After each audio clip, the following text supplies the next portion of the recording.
Welcome to another episode of How to Be Happier for Entrepreneurs.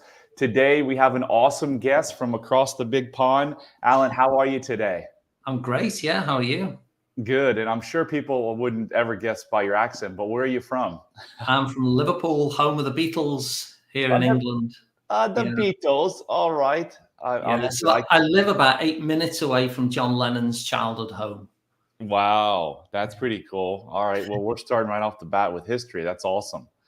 Well, Alun, we always jump right in, man. We want to give our listeners just amazing content. And this show, honestly, we have some great stuff, but this show I'm really excited for because it's something that I've learned how to heal people in the last 6 months from you, partly. And it's just some fascinating strategies that can absolutely change people's lives in just literally hours. So let's just jump right in.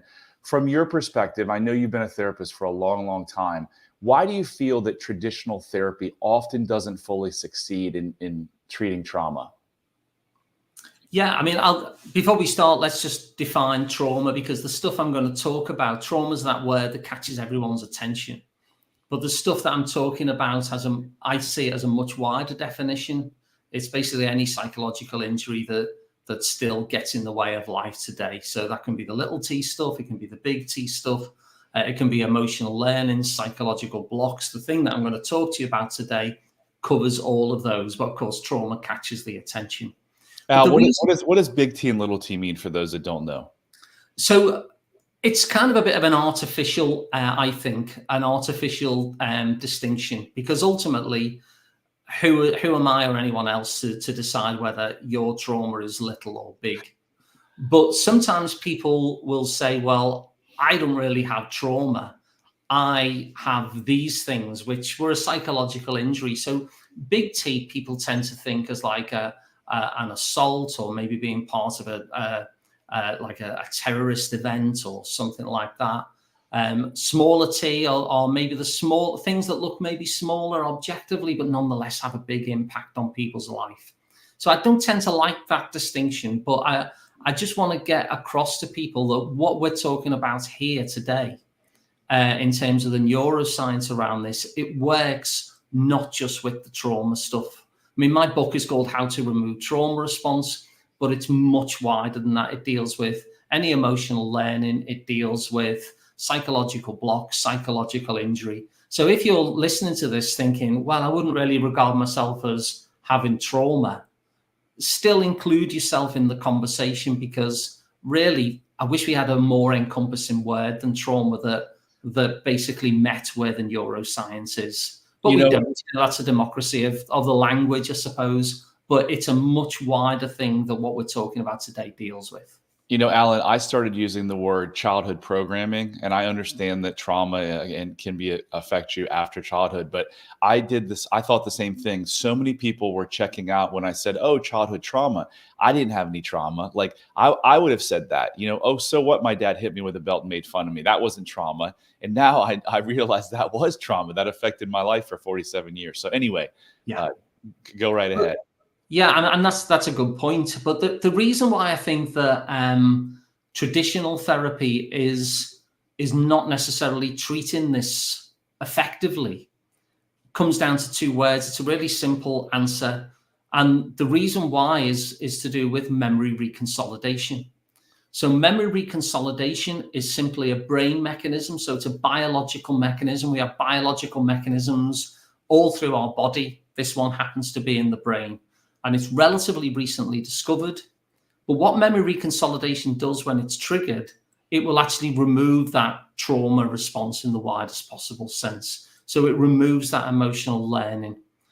And those therapies which don't explicitly seek to do that and don't also inadvertently do that, if a therapy does not trigger memory reconsolidation, what they're doing really, I suppose, is a managerial approach to trauma response. In other words, they're very good at getting you to manage, but still keep the trauma response. So biologically, if you go into the brain, there's a brain pathway that still holds the trauma response intact, that is still liable to be activated, and then all the distress we feel can happen. And then that therapy is geared towards managing that. You keep it, but we manage that. Now, the problem with that is that it's arduous, it's hard work. If you're the client who's having to manage that the whole time, even if you get pretty good at managing it, it relies on what I think of as a hygiene approach. And I think of a hygiene approach because, like, I get showered every day, and if I don't get showered every day, I'll start to smell. And it's a similar thing. It puts a lot of emphasis on the client doing lifelong work on a daily basis to keep the trauma response, to keep the results of the psychological injury at bay. And also it's liable to relapse because it's still there waiting to get triggered. So traditional therapy, and by that I mean therapy that does not trigger that brain mechanism of memory reconsolidation, it keeps the trauma but just manages it. So the other kind of therapy is transformational therapy. And transformational therapy is that which triggers the brain mechanism. And so you don't manage trauma because it's no longer there anymore. The trauma response has been actually removed within the brain pathway. And so that's really the one answer, because this is the only brain mechanism that is capable of removing trauma response. And up until the back end of the last century, we didn't even know that that was even possible. Guys, this is like drop the mic moments, right? This is like life-changing stuff. If you've been going to therapy like I did for 3 decades and went to 50 different marriage counseling sessions and you're like, what the heck? I really haven't changed that much. This is exactly why you haven't changed. And it's not your fault. You just haven't been guided through a process that actually works. Alun, that's fascinating. Can you talk a little bit about how, again, most therapy is counteractive and how they actually are creating parallel neural pathways that actually compete when the person gets into a very stressful situation? Yeah. So, I mean, one of the things, just to kind of not to be too hard on traditional therapy, bear in mind that this is relatively new breakthrough in neuroscience. So what neuroscience used to think, before memory reconsolidation mechanism was discovered, it used to think that when something traumatic happens and it has a trauma response associated with it, that emotional learning is stored physically in a brain pathway, just like there are pathways in the street, physically in a brain pathway. And then what the brain wants to do is it wants to remember this traumatic incident so you don't have to put yourself through that again. And so it then locks the brain pathway, and where still it destroys the key. And so neuroscience used to think you're stuck with that. We now know that's not true. We now know that there is a process. It's more like a combination safe, that it does protect the learning because it's pretty important learning when something traumatic has happened. But if you follow the right steps, you can actually open the safe and you can change the contents. So traditional therapy, which sits with the old view of neuroscience, it doesn't try to overwrite the brain pathway because, after all, to be fair, they didn't think that was possible. What it does instead is it says, okay, so we're stuck with that brain pathway, with the trauma response there. So what we'll do is we'll try and create and nurture an opposing brain pathway. It's like a football match, basically, or a boxing match. So you've got the trauma response brain pathway, and you've got this other brain pathway that the therapy is seeking to create and nurture and make that other brain pathway stronger. And so the client is then in a position where they say things like, I used to always do this, but now when this situation arises, I realize that I've got 2 paths to go down. And so what they're really talking about there is their experience of having these 2 brain pathways. So in a sense, that's great if it were true that you can't actually eradicate the trauma response in the original brain pathway. But now that we know that we can, it's a really suboptimal way of doing it, because what the client is left with then is this constant battle between the old trauma response brain pathway, this new one that's being developed. And as you know, with any kind of sporting competition, even the best teams get beat sometimes. And so what happens is that trauma is still intact. It's still waiting to win that competition. And when things are particularly stressful and when things particularly resemble back then when it was created, then the nervous system will kick in, choose the old trauma response, and we get into relapse. So it's not useless, and it has helped people.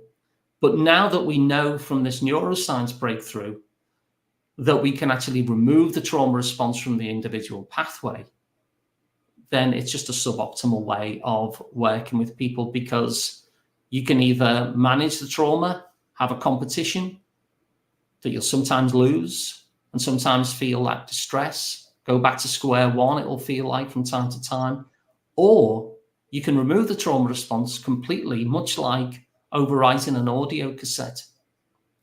When you've got an audio cassette and you overwrite it, those old songs aren't getting played anymore. It's the new songs. And it doesn't matter that you've had those old songs on that audio cassette for the last 20 years. When you overwrite it, those songs are gone. And you don't have to keep managing the audio cassette to make sure that, I don't know, the songs that you don't like don't get played again. It is just done. And so what clients experience then, and I've experienced this myself as a client, not just as a therapist, but what we experience then is that it just changes. And so once the memory reconsolidation has been triggered, the changes going forward are effortless. And it's effortless because the old trauma response is gone. We don't need to manage it anymore. And so the changes that we're seeking to make are easy. And we don't have to put a load of arduous effort to maintain them, because we're not managing anything. The thing that those other therapy approaches were trying to get us to manage are simply gone and don't need management anymore. Yeah. So if you've gone to therapy again, like I did for decades, and you can't change this negative behavior, there's hope. And when we talk about counteractive measures, it's kind of like going to a therapist for anxiety, and the therapist gives you breathing exercises. Well, they might help a little bit. That's counteractive. What Alun and I do is we actually go to the source and help you to recode that neural pathway. So Alun, you suggest and others suggest that negative behaviors in our lives actually have a protective purpose. They're actually serving a purpose, right? Can you elaborate on this idea and explain how understanding this can facilitate healing in its own way? Yeah, definitely. So when change is difficult, so everyone we work with, and you'll know this yourself, Brad, everyone that we work with are remarkable people who make all sorts of change in their lives. You know, a lot of people might be listening to this and notice that they make a lot of change in their lives, but this particular change is difficult. So what happens when this change is difficult? What people will typically experience is some sort of bodily response. So you might have heard people say that trauma is stored in the body. What's really happening there is that they're feeling it in the body because their nervous system activates. And their nervous system only activates because there is a prediction going on that says this isn't safe. So whenever we so what happens basically is that when a change is difficult, it's because a client is hitting up against their own nervous system. And so there are various approaches that say, you know, power on through, etc. But it's really exhausting to every day use willpower to fight and overcome a nervous system whose sole job is to keep you safe, because it's pretty strong. So what happens is that when a client comes to see me, they'll normally say, listen, Al, I've got this problem. I don't like the problem. It's causing all sorts of other difficulties in life, and I want to get rid of it. Can you give us an example, a real life example, maybe of overeating or something you see a lot of? Well, let's give, I mean, I see so many different kind of presentations, but let's say a social anxiety, for instance. Yeah. So I don't know, people in your audience might even experience this sometimes, where, you know, I'd really like to get on video, but I feel all anxiety around it, so I don't, even though I think it would be a good strategy. But whatever the situation, let's say someone has this kind of anxiety. So they might get invited to a gathering by friends, and they might even say to themselves, right, I'm going to this gathering, and they might get all dressed up and they'll head out. And when they open their front door, their nervous system really kicks in and it feels really uncomfortable. And they find a way just to come back in again. So they think, I'm not going to go, it's too much. And they shut the door. So they'll come to me and they'll say, look, Al, I'm sick of this. I really want to be out with people, but I'm finding myself increasingly isolated. I'm not seeing people. And I just feel very anxious whenever I get those invites. So they're saying something very, very clear there. They're telling me what their problem is, that they're really eager to get rid of it. I know they're eager because they're working with me in the first place. They're taking their time. They're spending some resources as well. So I know that they're eager to get rid of it. but the change is difficult. So the second thing that I know there is that there is a part of themselves, and they feel it in their nervous system. It feels not safe to move through that door, which basically says, okay, so you might want that change, but I think that if you get that change, things will be even worse than the problem that you've got. So the way I think about it is that the client always brings in what I've referred to as the invisible twin. So the invisible twin has this, the invisible twin is the part of them that is keeping them in the problem. And it's basically saying, if you drop the problem or get that change, I predict that you're going to have an even greater suffering. So let's say, take this example.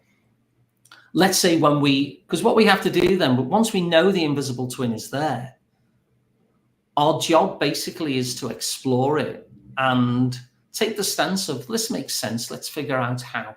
Let's figure out what prediction is kicking off the invisible twins, kicking off the nervous system. And so in this case, once we do some exploration, we might find out that the person says, if I let myself, and that's a great phrase, I'll come back to it maybe later, if I let myself get the thing I want, if I let myself go to the gathering, walk up to these strangers, start chatting away, then, so what is this discomfort? What's the nervous system predicting here that's going to be bad? And then they might say, well, then I'll get mocked and ridiculed just like Dad used to do. And so you can understand then, like, you start off like, I don't know how this is going to make sense, but I'm pretty sure it will. And then we get to a sense of, okay, so all this nervous system activity is because it has a prediction that if you go over there, you're going to be mocked and ridiculed just like Dad did. And in terms of the price that you're going to pay for being over there, that's too high a price. So I know that being isolated is pretty awful, but we're going to prefer that awfulness to the awfulness that will come. And so that's a kind of real life example of what people are facing. Their own nervous system is acting often, but not always, but often from an outdated prediction that was learned in the past, an old emotional learning. So the nervous system has a prediction, now resembles then was pretty awful. I'm going to step in and protect you by making things so uncomfortable that you'll step away from it. Yeah, or you take the path that I did, and when you go to open the door to enter that party and you feel that nervousness and you turn away, you either do that or you show up to the party with weed and alcohol, or weed and alcohol in your system. That's how I used to deal with it. Yeah. And that doesn't turn out well either. So that's fascinating stuff, Alan. So if you're listening to this and you have a negative behavior, it could be social anxiety, it could be overeating, it could be depression, whatever it is your body's attempt at creating a solution because it thinks that there's something more painful. But every single time when you do the work, when you work with Alan, when you work with myself, you're going to find out that that thing that you think is even more painful is nothing more than an untruth that was usually formed in childhood to get you through a tough time. So Dad is going to ridicule me. So I've got to not put myself in a position where Dad ridicules me, because if I lose my attachment to Dad, he's keeping me alive, and that's not going to be good, right? So why, Alan, are so few therapists and coaches familiar with the techniques of memory reconsolidation, the critical component of transformational change? And what challenges does this pose to the field? I think the main reason why most therapists don't know about it is that they're not taught it. So I left my therapy training. I had never heard of it. I found out about it by chance. I had a chance conversation. It lasted an hour, and I'm glad it didn't last 55 minutes, because in the last 5 minutes, they said, have you heard about this thing called memory reconsolidation? And I simply hadn't. So myself, like all the other therapists who don't know about this, were never taught it when they did their therapy training. I think that's a function. I mean, I can't know for sure why people aren't teaching it as widely as it needs to be taught, but I think it's partly a function of the newness of memory reconsolidation. I mean, it's been around for over a quarter of a century, but in scientific terms, as the science community replicates, it's been replicated now over 30 times in over 30 different studies, so is now accepted neuroscience. But after the first one, it would have still needed to be replicated. So I think it's partly a function of the newness. I think it's partly a function as well of the therapy profession tends to think in modalities. in terms of particular therapy approaches like CBT or EMDR. So they think in terms of therapy schools. What memory reconsolidation, when you follow the neuroscience, does, it kind of breaks you free of those protocols. And what you do is go to what the brain needs itself. A little bit like, so you're kind of almost reverse engineering. So if any of your entrepreneurs wanted to, I don't know, make a certain amount of profit in a campaign, they would probably start with the end in mind and then work backwards. And so as a therapist who understands memory reconsolidation, I do the same kind of thing. I start off with, okay, what's our end goal? Our end goal is not to manage this, it's to remove it completely so the problem goes away forever. The only brain mechanism that can do that is currently known of, at least, is memory reconsolidation. So I now know that I need to trigger memory reconsolidation. And then I need to ask myself, okay, in order to trigger memory reconsolidation, what does the brain need in order to bring that about? And then when I know what the brain needs, which basically is an activation of the old prediction followed by something that will break the prediction, like a mismatch experience that I can facilitate, then we start asking questions back like, okay, so what prediction are we activating? And that's the kind of thing that we were just talking a moment ago. So I think it's those things. It's not taught. I think the newness of it, which is exciting, obviously, means that maybe the therapy world hasn't caught up yet. And also the therapy world thinks in terms of protocols and schools. I like to focus on what the brain needs because it makes me more agile as a therapist and a coach. If I'm within a protocol and the client says, I don't like that, I don't want to do that, I'm stuck. But my clients will say that quite often because I'll give them the consent to say it. I'll say, I've got this idea, we could do it this way. If you don't like it, just say, because there's loads of different ways we can do it.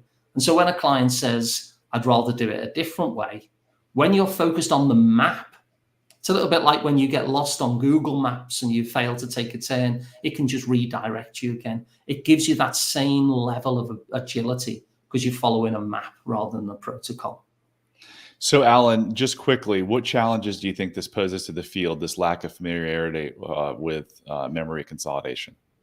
I mean, simply, it means that a lot of therapists are doing suboptimal work compared to the level of effectiveness that they could get for their clients.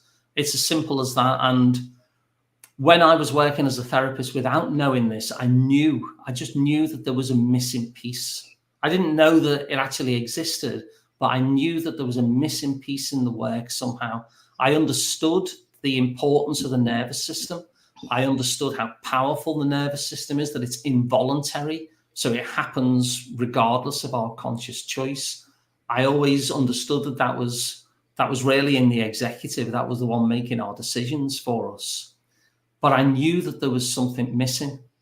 And I think when a therapist is working without this knowledge, without this understanding that trauma response and other emotional learnings can simply be removed, unfortunately, even though they're acting to the best of their ability, and even though they're really good therapists, they're inevitably going to be working less effectively than they could do.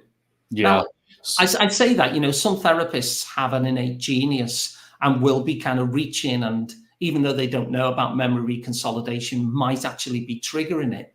But by and large, I would say people who don't know about it will not be triggering it because they'll be missing some of those key steps. And it's like not knowing the combination to that safe. Now, you might be able to kind of do something which inadvertently gets you into the safe, but most of the time you won't be able to open the combination. Whereas this teaches you how to open the combination. And so it just means that while therapists don't know about this, their work is not as effective as they would dearly love it to be. Because therapists are really wanting to do a good job. And so their work is not going to be as effective as they would really love it to be. So if Johnny starts school tomorrow at a university, anywhere in the world, to be a psychologist or a psychiatrist, is he going to be taught memory reconsolidation? I don't know is the answer. I mean, my guess is not. No, I don't think so. Yeah, I think some people are beginning to, but I think in the main not. And when I talk to therapists still, they still have not heard of memory reconsolidation. they're still in the same place that I was when I first found out about it. Now, I think the word is spreading happily. Part of the reason I wrote the book is I thought I found out about this by accident, but people shouldn't be finding out by accident. So I'm going to push this. I think the work of Bruce Ecker has been obviously really seminal in terms of getting the word out there. People like Courtney Armstrong have written about it as well. So word is getting out there. But I still think it's not a standard in terms of therapy courses. Tell us about your book and the essential tools and principles from your book that could help people self-manage their trauma, or I like to say their limiting beliefs from childhood programming. Yeah, so How to Remove Trauma Response, that's the book there. It's a memory reconsolidation guidebook for therapists and coaches. But I've written it in such a way that it's really something that a lay person could read. I remember when I was going through my struggles, I would like to read therapist books and find out what therapists were saying and go behind the curtain there. So I wanted that to be accessible. And so even though it's aimed at therapists and coaches in terms of how they can do this effective work, I have had emails from quite a few people who said I've applied this to myself and got some good results. So in terms of how to self-manage this, it is entirely possible to do that. I personally found it easier to work with a therapist myself because I was being the client and the facilitator at the same time. I just found that quite difficult. But it is possible to self-manage this as long as you give the brain what it needs. So I would say that in the book, it kind of takes you through how to identify the problem that you're working with. It takes you through how to discover why the problem makes sense. There is a strand, there's a whole school of therapy that tries to treat people as defective in some way. I think this is a very radical overhaul of that, because when you take the stance that the problems that we are facing make sense, well, first of all, it doesn't assume that we're defective, but also it's true, because then we find out how it does make sense and we realize that it was completely adaptive and it really, really helped us at the time. It's just outdated now. So it shows you how to actually do the work in order to discover why your particular problem will make sense and put some language on your own nervous system response.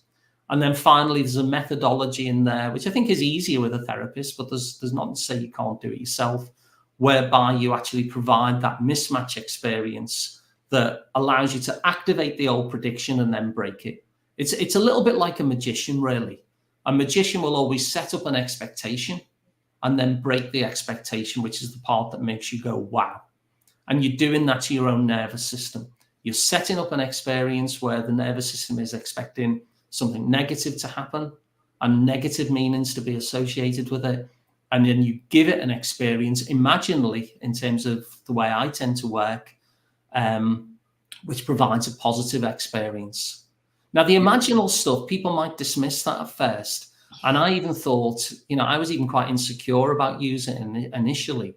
But the imaginal stuff, your nervous system responds exactly the same way to an imagined experience as it does to a real life one. Now, imagined experiences and real life ones are not the same, obviously, but your nervous system will respond positively and negatively to a nightmare, for instance, negatively, or to a positive visualization, or to redoing an old scene. And so it's a real natural interface to working with the nervous system when your goal is to rewrite what the nervous system does. Alun, you did an amazing job on that book. I read it a few months ago after reading, no knock on Bruce Ecker, he's amazing, but his stuff was really geared more towards clinical work. And it was sometimes hard to understand. Yours is just written in such a way, like you said, that the lay person can understand it. So you did a phenomenal job. I know over the years you've worked with a lot of clients and you've had a lot of success stories.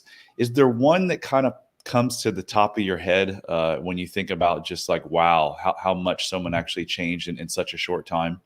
There's a lot, actually. And I'm kind of tempted to just do a quick round robin, because what I would hate people to think of is to be left with one story and say, oh, memory reconsolidation works for that. I could give you a quick round robin of a range of people. And then what you'd start to understand is memory reconsolidation changes our predictions overwrites our predictions, everything comes from this sense of we're having a prediction of greater suffering. And so you'll see the versatility of this kind of approach. So the very first time I did this was with someone who had involuntary crying, would just burst out into tears, and it was impacting work. It was impacting their relationship. And I always like these cases where something is happening involuntary, because we know that the change then has nothing to do with willpower. It's to do with the nervous system having changed. And so we did this kind of whole work around memory reconsolidation, where this was learned. We redid a scene imaginally, and then it just didn't happen again. There's no effort involved on behalf of the client, but that problem that they were facing just completely stopped. On the reverse, I worked with someone who couldn't cry, who came in with lots and lots of rage, and that was affecting his relationship and so on. And so in his case, it was kind of the opposite. And what we learned there is that he had some stories around masculinity and crying. So he didn't know that he wasn't allowed to cry when he came in, but we did some work around that, which basically broke that expectation. And so he was in a particularly bad way because he just had a bereavement. And a bereavement is something that makes people cry.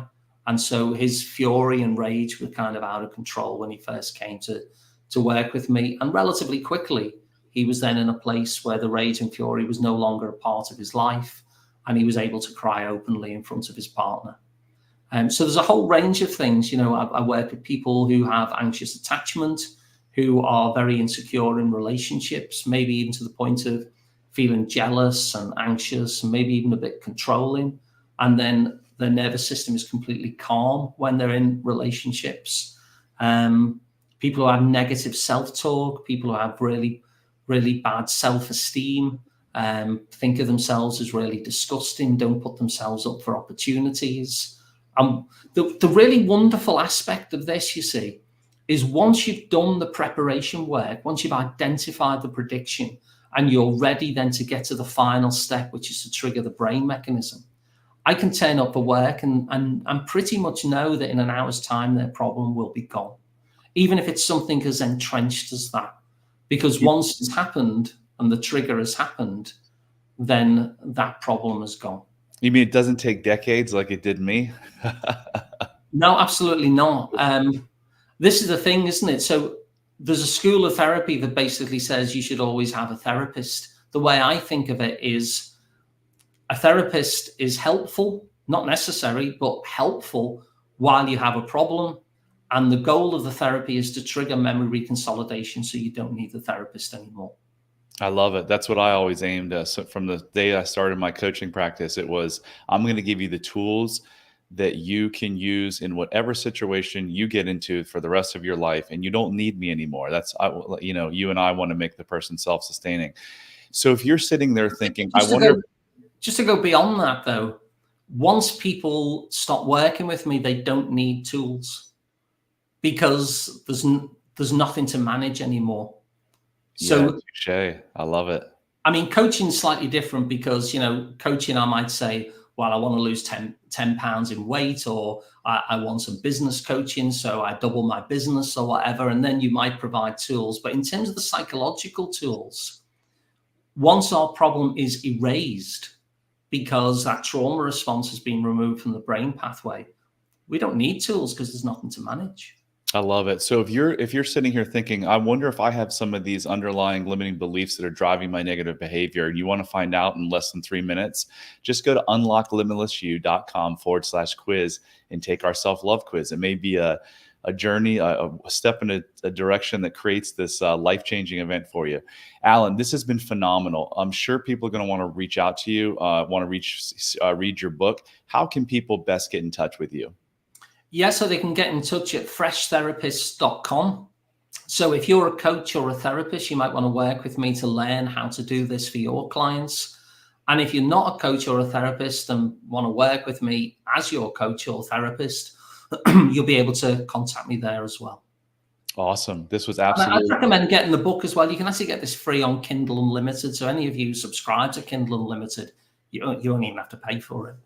Yeah. So whether you're a coach or a therapist, or you're someone just struggling with some type of negative behavior that you can't change, or that you're just struggling changing, go to Kindle or go to Amazon and grab the book. It's quite amazing.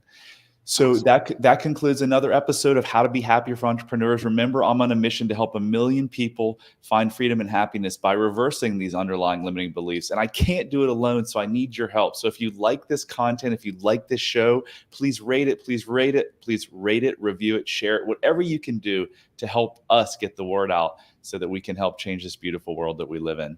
Until next time, love heals all.